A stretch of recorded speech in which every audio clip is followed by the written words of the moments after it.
Irmãos e irmãs, vamos a mais um momento da nossa liturgia da palavra. Momento de fé, de introspecção, de meditação. Deixemos que Deus nos fale. Jesus morreu e ressuscitou por nós e quer, portanto, nos salvar para a próxima vida, quando Ele voltar na parousia.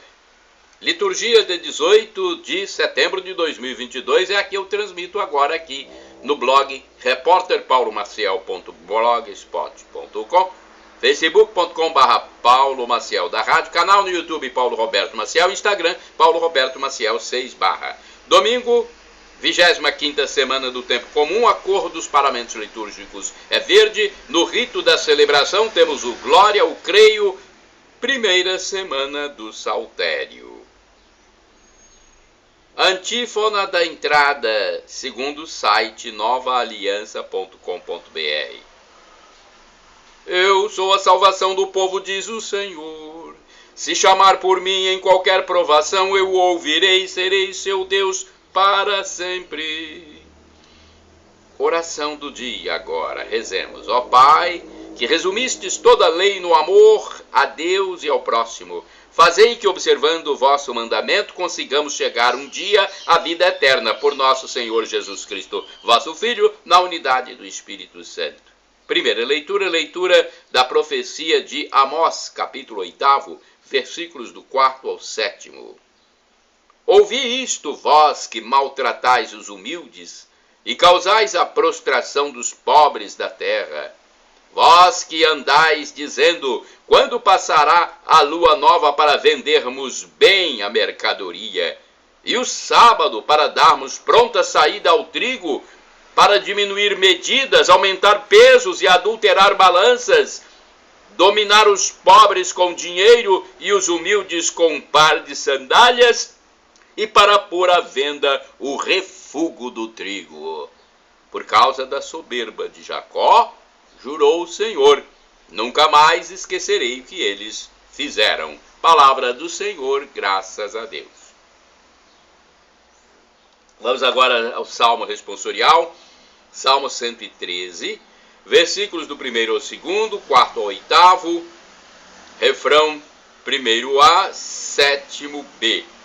Louvai o Senhor, que eleva os pobres. Repetamos, louvai o Senhor, que eleva os pobres. Louvai, louvai, ó servos do Senhor, louvai, louvai o nome do Senhor. Bendito seja o nome do Senhor, agora e por toda a eternidade. Louvai o Senhor, que eleva os pobres. O Senhor está acima das nações, sua glória vai além dos altos céus. Quem pode comparar-se ao nosso Deus, ao Senhor, que no alto céu tem o seu trono e se inclina para olhar o céu e a terra? Louvai o Senhor, que eleva os pobres. Levanta da poeira um indigente, do lixo ele retira o pobrezinho, para fazê-lo assentar-se com os nobres, assentar-se com os nobres do seu povo. Louvai o Senhor, que eleva os pobres. Repitamos, louvai o Senhor, que eleva os pobres.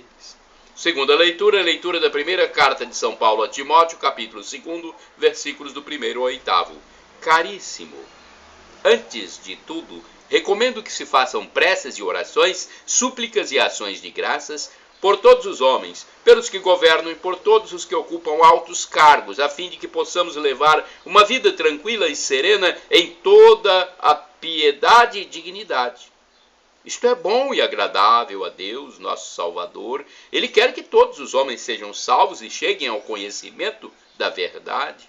Pois há um só Deus, há um só mediador entre Deus e os homens, o homem Cristo Jesus, que se entregou em resgate por todos. Este é o testemunho dado no tempo estabelecido por Deus, e para este testemunho eu fui designado pregador e apóstolo, e falo a verdade, não minto, mestre das nações pagãs na fé e na verdade. Quero, portanto, que em todo lugar os homens façam a oração, erguendo mãos santas, sem ira e sem discussões. Palavra do Senhor, graças a Deus. Aclamação ao Santo Evangelho agora, com um pequeno texto da segunda carta de São Paulo aos Coríntios, capítulo 8, versículo 9. Aleluia, aleluia, aleluia, aleluia, aleluia, aleluia, aleluia, aleluia. Jesus Cristo, sendo rico, se fez pobre por amor, para que sua pobreza assim nos enriquecesse. Aleluia, aleluia, aleluia, aleluia. Aleluia, aleluia, aleluia, aleluia. Evangelho de Jesus Cristo segundo São Lucas, capítulo 16, versículos do 1 ao 13. O Senhor esteja convosco, Ele está no meio de nós. Proclamação do Evangelho de Jesus Cristo segundo São Lucas. Glória a vós, Senhor. Pelo sinal da Santa Cruz, livra-nos Deus, nosso Senhor, dos nossos inimigos. Naquele tempo dizia Jesus aos discípulos: um homem rico tinha um administrador que foi acusado de esbanjar os seus bens. Ele o chamou e lhe disse: que é isto que ouço a teu respeito? Presta contas da tua administração, pois já não podes mais administrar meus bens. O administrador então começou a refletir: o Senhor vai me tirar a administração, o que vou fazer? Para cavar não tenho forças, de mendigar tenho vergonha. Já sei o que vou fazer para que alguém me receba em sua casa quando eu for afastado da administração. Então ele chamou cada um dos que estavam devendo ao seu patrão e perguntou ao primeiro: quanto deves ao meu patrão? Ele respondeu: 100 barris de óleo. O administrador disse: pega a tua conta, senta-te depressa e escreve 50. Depois ele perguntou ao outro: e quanto tu deves? Ele respondeu: 100 medidas de trigo. O administrador disse: pega a tua conta e escreve 80. E o Senhor elogiou o administrador desonesto porque ele agiu com esperteza. Com efeito, os filhos deste mundo são mais espertos em seus negócios que os filhos da luz. Eu vos digo: usai o dinheiro injusto para fazer amigos, pois quando acabar, eles vos receberão nas moradas eternas. Quem é fiel nas pequenas coisas também é fiel nas grandes, e quem é injusto nas pequenas também é injusto nas grandes. Por isso, se vós não sois fiéis no uso do dinheiro injusto, quem vos confiará o verdadeiro bem? E se não sois fiéis no que é dos outros, quem vos dará aquilo que é vosso? Ninguém pode servir a dois senhores, porque ou odiará um e amará o outro, ou se apegará a um e desprezará o outro. Vós não podeis servir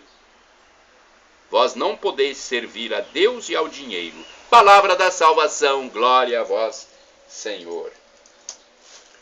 Vamos primeiro à carta de Amós, fazer a reflexão, né? Tem uma carta de Amós aqui, que ela nos chama a pensar, né? A refletir sobre a maldade, sobre a ganância, sobre querer aproveitar-se do outro, do mais humilde. Vamos ver a carta de Amós. Eu não sei se vai ser fácil encontrar aqui, mas vou procurar. Eu sei que às vezes na Bíblia a gente procura, demora, né, para achar, mas estou fazendo ao vivo aqui. Vamos ver se nós conseguimos. Amós é uma escrita pequena, né? Estou procurando. Amós. Nossa, Ezequiel é grande, hein? Estou passando aqui por Ezequiel. Abdias, pequeno. Amós. Amós capítulo 8, versículos do 4 ao 7. Vejamos o que diz. Amós capítulo 8, do 4 ao 7. Agora os comerciantes são duramente criticados. Também eles se enriquecem graças à fraude e também à exploração sistemática contra os pobres. Esses ricaços frequentam o santuário e não faltam a festas religiosas. Porém, mesmo quando estão rezando, ficam a maquinar o que poderão fazer para ter mais lucro. Vejam só, que coisa, hein? Naquela época, Amós, profeta, mostrando o que faziam. E hoje também existe isso. Vamos agora à carta de São Paulo a Timóteo, a primeira carta, capítulo 2, versículos do 1º ao 8º. Vamos lá. O autor recomenda que os cristãos incluam na sua oração todos os homens. É a oração litúrgica universal, impulsionada pela convicção de que Deus enviou o Filho para salvar o mundo inteiro. Ser igreja no mundo é testemunhar que o projeto de Deus está aberto para todos. É isso mesmo? Deus Salvador, que todos os homens sejam salvos. É a interpretação, então, aqui da carta de São Paulo, capítulo 2, versículos do 1º ao 8º. Ser igreja no mundo é testemunhar que o projeto de Deus está aberto para todos. Agora vamos ao Evangelho. No Evangelho a gente sempre encontra mais interpretações, Lucas capítulo 1, capítulo 16, versículos do 1º ao 13. Vejamos. Lucas,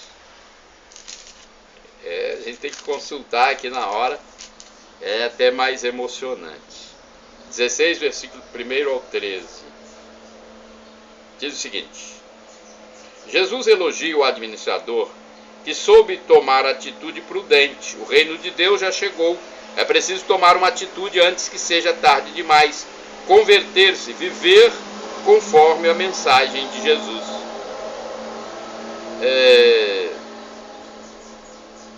Recomenda-se o uso da riqueza em favor dos pobres. O texto mostra que é impossível ser fiel nas grandes coisas quando somos negligentes nas pequenas. Também o texto diz que urge uma decisão, escolher entre o serviço a Deus e o serviço às riquezas. Olha quanta interpretação que eu passo para vocês aqui. Temos mais uma. Vejamos aqui. Um administrador desonesto que age com esperteza. Olha só. O que se elogia não é a desonestidade dele, sempre abominável. O que se quer destacar é a astúcia do administrador em vista de não ficar na rua quando for despedido. Jesus adverte que os maus, os filhos deste mundo, são mais espertos do que os filhos da luz. Uma parábola chocante capaz de mexer com o brilho de todo cristão. Dado que somos filhos da luz, precisamos administrar o tempo e os bens deste mundo na justa medida, conforme os valores do reino. Jesus nos recomenda ainda o correto uso do dinheiro para vivermos honestamente.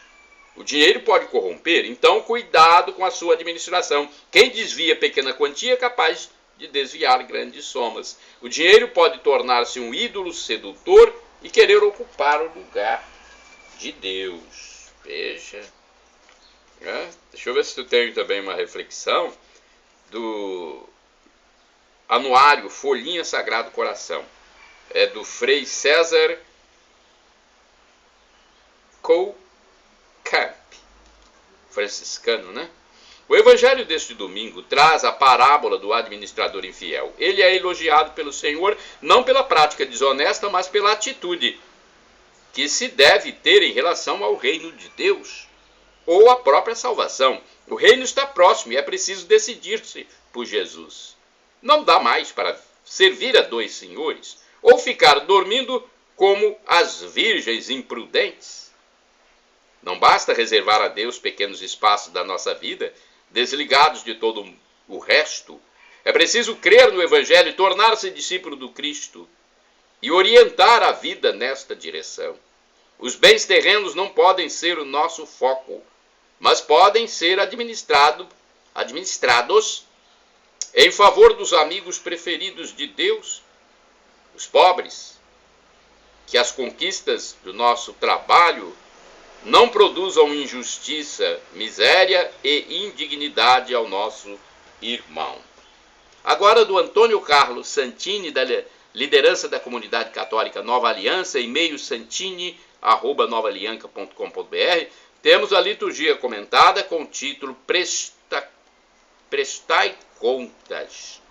Lucas 16, versículos do 1 ao 13. Esta parábola do administrador desonesto costuma escandalizar muita gente. De fato, uma leitura superficial parece dar a entender que o Mestre Jesus faz elogios a um safado. Claro que não. A falta de ética do corrupto, para usar termos bem atuais, era e é execrável. Mentira e falsidade jamais receberiam elogios do Mestre da verdade. O que Jesus quer ensinar é bem outra coisa. Se os fiéis dedicassem por sua salvação e pela salvação dos outros o mesmo empenho e a mesma inteligência que os homens do mundo dedicam a seus negócios escusos e duvidosos, pouca gente se perderia. Já pensou quanta gente que dedica sua mente para atuar como quadrilha, como bandidos, como corruptos? Usam a inteligência para ser desonestos, roubar dos outros, matar, traficar. Se eles usassem essa mente para o bem, gente. Mas não é sobre isto que eu quero refletir hoje, diz Antônio Carlos Santini em sua escrita. Claro que devemos prestar contas de nossa vida ao seu término, mas não devemos cair na ilusão de que seremos capazes de acumular tantos méritos, a ponto de podermos apresentar a Deus uma fatura e dele cobrar nosso direito ao céu. A salvação é sempre graça, grátis, dom. Antes será com trajes de mendigo que nos apresentaremos ao Senhor. É exatamente disso que falo. Um tema tipicamente teresiano em meu soneto Balanço, soneto de Antônio Carlos Santini. Vamos ao soneto? Soneto de Antônio Carlos Santini, intitulado Balanço. Quando chegar ao fim a minha vida, toda cheia de curvas e de dobras, não conte, Senhor, as minhas obras, a ver se a recompensa é merecida. Minha justiça é logo corrompida, minhas boas ações apenas sobras. Eu fui um fariseu, minhas manobras são ruínas em pó, massa falida. Quando chegar ao fim destes meus dias, sei que terei as minhas mãos vazias e a túnica bem rota de um mendigo. E por saber que tudo logo passa, eu me abandono inteiro à tua graça, pois só o amor eu levarei comigo. Antônio Carlos Santini, liderança da Comunidade Católica Nova Aliança. Irmãos e irmãs, orai sem cessar. Deus tenha piedade de nós e nos abençoe. Salmo 67 ou 66, versículo 1. Agora, vamos aos santos do dia. São José de Copertino é um deles. Eu pesquisei no site da TV Rede Século 21, rs21.com.br. São Pânfilo de Cesareia é um dos santos. Pânfilo viveu no Oriente Médio no século IV. Ele gostava de ouvir as histórias do povo cristão e aprofundava-se nos estudos. Ele também transcrevia os textos da doutrina católica, evitando-se os erros. Com esse trabalho, ele fundou uma escola catequética. Depois de ordenado sacerdote, Pânfilo se dedicou a ensinar profundamente a doutrina cristã. São Pânfilo foi preso pelos inimigos da igreja, mas na prisão continuava copiando os documentos oficiais da igreja e a Bíblia. Vamos a outro santo do dia 18 de setembro. São José Copertino. No dia 17 de junho de 1603, nasceu no reino de Nápoles, na aldeia de Copertino, um menino de nome José. Era o carpinteiro, aliás, o filho mais novo da família Deza, cujo pai, um pobre carpinteiro, mal conseguia sustentar a família. Ele veio ao mundo num pequeno estábulo, onde permaneceu nos primeiros meses de vida, porque o pai, endividado, teve de vender o pouco que possuía.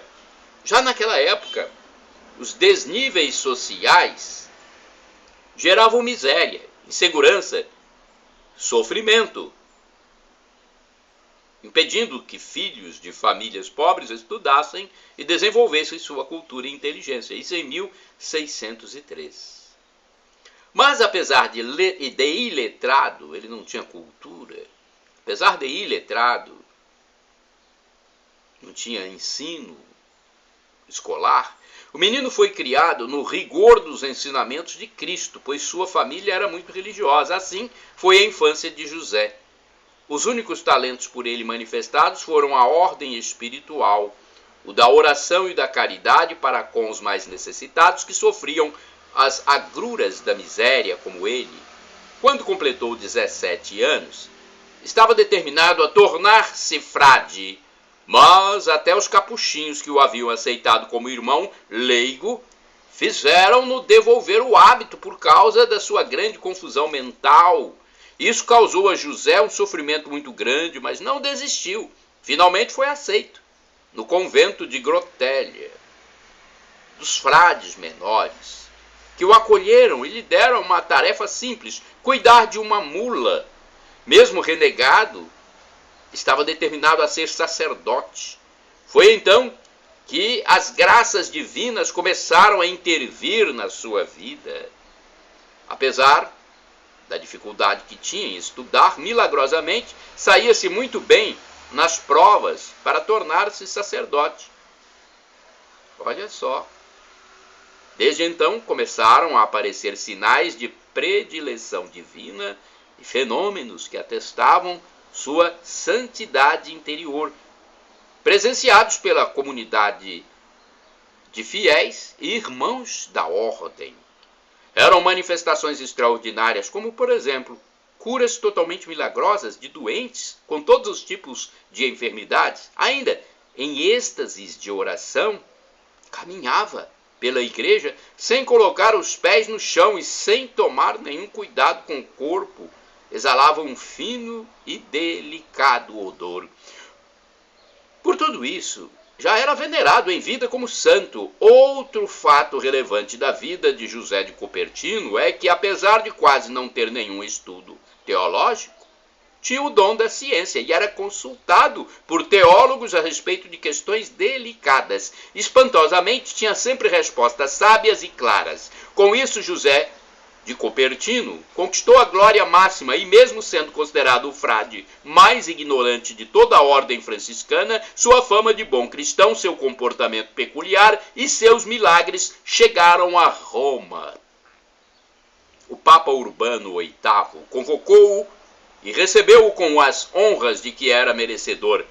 Talvez esse tenha sido um dos dias mais felizes da vida de José de Copertino.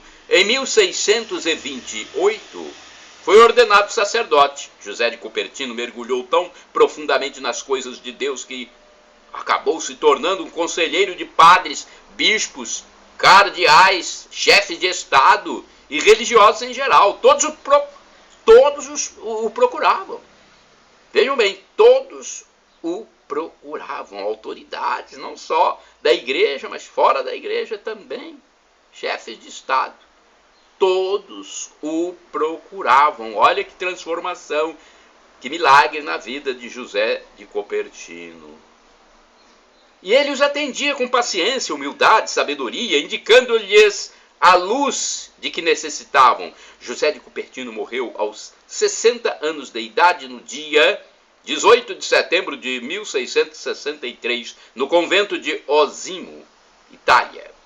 O local, que se tornara um ponto de peregrinação com ele ainda vivo, tornou-se imediatamente um santuário a ele dedicado.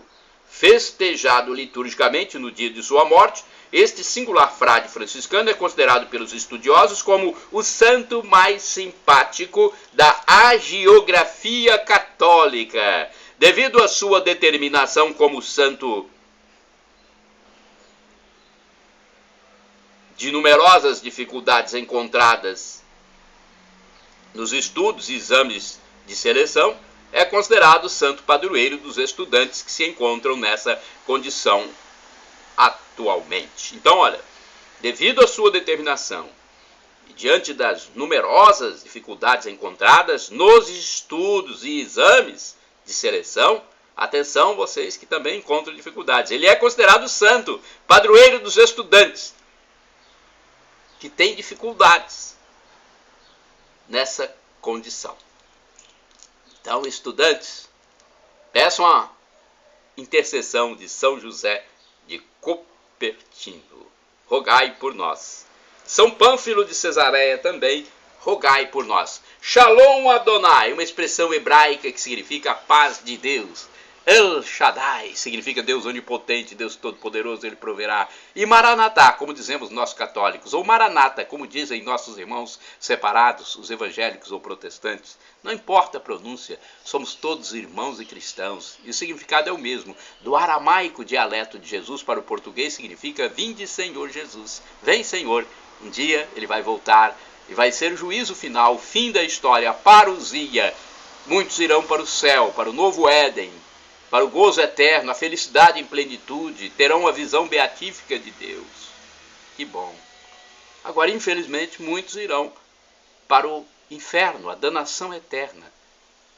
Viverão longe de Deus, algo que não sabemos definir, inenarrável, inefável. Quem for para a danação eterna irá por conta própria, pois a graça de Deus está aí. Jesus já morreu na cruz por nós e ressuscitou. Nós é que temos que aceitar essa reconciliação com Deus, essa graça que Ele nos oferece. Perdão, Senhor, pelos meus pecados do pensamento, palavras, atos, omissões. Perdão, Senhor, pelos meus pecados passados, presentes, futuros. Perdão, Senhor Jesus, e me dê a vida eterna. Senhor Jesus, Deus Pai, Abba Pai, Deus Filho, meu irmão primogênito no céu, Deus Espírito Santo, fazei-me gozar de sua consolação. Shalom, a paz.